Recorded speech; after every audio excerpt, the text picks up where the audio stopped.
On May 29, 1986, the NBA handed Larry Joe Bird his third consecutive MVP award.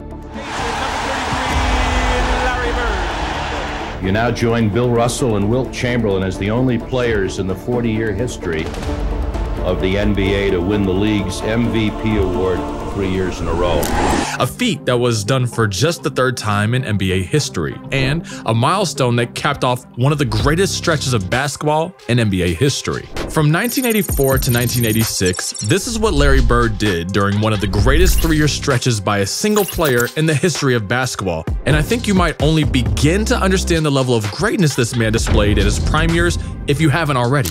3 MVPs, 2 NBA Finals MVPs, 3 consecutive starts in the All-Star game. He finished with the highest PER 2 times, the highest value over placement player 2 times, had the highest box plus minus 3 straight seasons, led the NBA in win shares and defensive win shares twice, was selected to 3 straight All-NBA first teams, and won 2 NBA titles. For a guy who couldn't really jump, had no high-flying acrobatics, no flashy handles, none of it. He just played the game better than anyone else in the NBA at the time, in a league with the likes of Dr. J, Magic Johnson, Charles Barkley, and yes, even Michael Jordan. And this was the guy that no one even brings close to the conversation as one of the top 5 players in the history of the sport.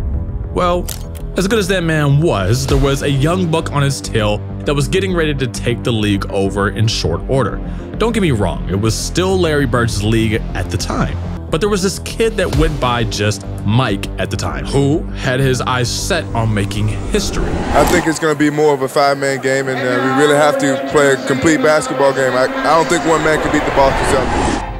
Actually, there was only one man in the world that was capable of single-handedly beating that stacked Celtics team of the 1980s, and his name was Michael Jeffrey Jordan. On April 20th, 1986, NBA fans watched Game 2 in the first round of the 1986 Eastern Conference playoffs. The 30-52 Chicago Bulls, led by a 23-year-old Michael Jordan, versus the 67-15 Boston Celtics, led by Larry Bird and a number of other A-list stars. Look, it can't be overstated. This was one of the most incredible moments in the history of not just the NBA, but the history of sports. The defending champion Celtics had all-stars Kevin McHale, Robert Parrish, and Danny Ainge, former league MVP Bill Walton, Dennis Johnson, and of course, Larry Joe Bird, who won that season's MVP and the MVP and the Finals MVP in the season before. And the Bulls had, well, Michael Jordan. And we all know MJ went for 63 points in the Boston Garden, including 54 points in regulation. But let me allow you to really look closely at what transpired that day. It'll blow you away, I promise. A 23-year-old Michael Jordan went into Boston against the team with the best defensive rating and the best net rating in the NBA. And I crunched all the numbers. Here's what he did. 12 for 22 on pull-up jumpers, 8 for 14 on drives to the basket, and 2 of 5 on what are described as other shots. He shot 22 of 41 overall from the floor, with only 3 of those shots being uncontested. 38 of his 41 shots were shot with a hand in his face. I mean, it's amazing. Oh, and he attempted 21 free throws and hit 19 of them, with 2 of the most important attempts coming at the end of regulation that MJ, of course, converted to send the game into overtime. And Larry Bird, he was nothing to sneeze at in that game either.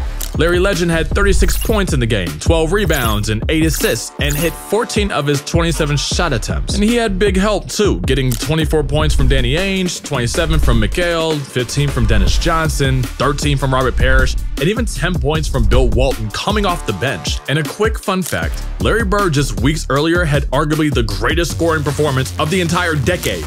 6 shooting and scoring ability for a time that just recently saw the 3-point line added. That Bird moment was so otherworldly that for every bucket Bird scored, the opposing team was cheering for his shots, even with Larry Bird literally pointing at his opponents and telling them to their faces, "Y'all can't check me." So I think it's safe to say that Larry Bird was an instinctively cold-blooded and relentless trash talker. And going back to that mythical MJ game in the Boston Garden, MJ didn't have nearly the supporting cast as Bird had, but he still somehow got 24 points from teammate Orlando Woolridge, who, strangely, played more minutes in that game than even Mike. But it was really all Mike, as usual. MJ had the ball for an incredible 44.5% of the time during the game, and just to put that into perspective, there were only 3 guys in the 1985 season with a usage rate higher than 30%, the highest being Bernard King at 35%. In the past NBA season, there were incredibly 10 players with a usage rate higher than 30%, with Giannis, Doncic, and Embiid hovering around 40%. MJ held the ball for nearly half the game, which was unprecedented at the time. He saw double and triple teams, had 38 of his 41 shots contested, and he still scored 63 points.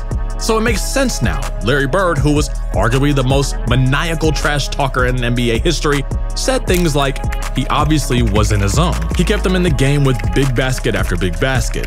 We couldn't stop him. We had about everyone on the team guarding him. And most famous of all of them, I think he's God disguised as Michael Jordan. He's the most awesome player in the NBA. Today in Boston Garden on national TV, in the playoffs, he put on one of the greatest shows of all time. Now, I couldn't believe anybody could do that against the Boston Celtics. Let all those quotes sink in for a minute. These remarks came from a guy in Bird that never said good things about anyone, not even his own teammates. And he called this Mike kid, who was just 1 year in the NBA, essentially the greatest athlete in sports. This is the same Larry Bird who won back-to-back regular season MVPs and was the defending NBA champion and reigning finals MVP, and the same guy who was, at the time, considered as probably the best player in the world. I mean, this is the same Larry Bird that told Reggie Miller, "I'm the best effing shooter in the league." This is the same Larry Bird who walked into the locker room earlier that season, just before the start of the 1986 three-point contest, and said to all the guys, "Which one of you know what, is gonna finish second?" And then proceeded to win the three-point contest for the 3rd year in a row while not even bothering to take off his warm-up jacket. I'm done, bro, seriously. I mean, this guy was something else. At 29 years old and in the heart of his prime, Larry Bird, the fiercest and most menacing player in the sports, openly acknowledged a ringless and MVP-less Michael Jordan as the best athlete in the NBA today. So actually, I was wrong. None of this makes sense. I mean, it's wild. This would be like Kobe Bryant in the heart of his prime or in his late 20s, calling LeBron the best player in the NBA at just 23 years old. No relentlessly fierce competitor would ever dare to let those words come out of their mouth. But think about it. That's just how special MJ was that day in 1986. So 2 things are true. That remains the best performance ever by a man in that building, and that building has seen a whole bunch of stars on even their own team. Bird, McHale, Pierce, Garnett, Parrish, you name them. And the best performance ever by a player under the age of 25. Oh, and that will probably be the only time in NBA history the man who was seen by fans and players as the best player in all of basketball will call a kid in just his 2nd season the best player athlete in the world. In a league where we had Magic, Hakeem, Barkley, Dr. J, MJ, Moses Malone, Ewing, Larry Bird was the best player in the world, according to his peers. Never will we hear such praise again from that level of a player for a guy who hasn't won anything in the NBA. Not like that, I mean, no. Larry Bird was cold-blooded in the face of the NBA for the better part of the 1980s, but MJ might have even eclipsed the great Larry Joe Bird as the most feared and the coldest-blooded player to ever play in the NBA. However you choose to look at it, those two are in a league of their own. But that day in 1985, MJ proved something big to the game's biggest superstar.